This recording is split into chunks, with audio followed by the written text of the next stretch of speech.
है भी कोई जिंदगी यार, इन्ना भी कोई जलील होंदा जिन्ना मैं होया। ऐसे की जिंदगी नालों तो मौत ही चंगी है।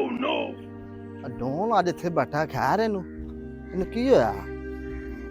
इनू की होया? डोन इत्थे बैठा डोन लाला खैर इत्थे अज बैठा आया यार इत्थे आन के बह जा।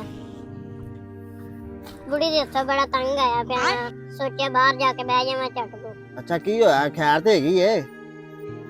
खैर ही तो नहीं हैगी यार, भरजाई तेरी दी सालगिरह सी, ਉਹਨੇ ਮੈਨੂੰ ਆਖਿਆ ਮੈਨੂੰ ਗਿਫਟ ਵਿੱਚ ਚੈਨ ਚਾਹੀਦੀ ਹੈ। ਉਹਨੂੰ ਮੈਂ ਚੈਨ ਲਿਆ ਕੇ ਦਿੱਤੀ ਹੈ ਤੇ ਉਹਨੇ ਮੈਨੂੰ ਘਰੋਂ ਕੱਢ ਦਿੱਤਾ। अच्छा तू भी बड़ा कंजूस होएगा, तू ਉਹਨੂੰ ਚਾਂਦੀ ਦੀ ਲਿਆ ਕੇ ਦਿੱਤੀ ਹੋਣੀ ਹੈ। ਚਾਂਦੀ ਦੀ ਕਿੱਥੋਂ ਯਾਰ, ਸਾਈਕਲ ਦੀ ਲਿਆ ਕੇ ਦਿੱਤੀ ਸੀ। यार दो नहीं गजब बेइज्जती खत्म bye bye tata goodbye गया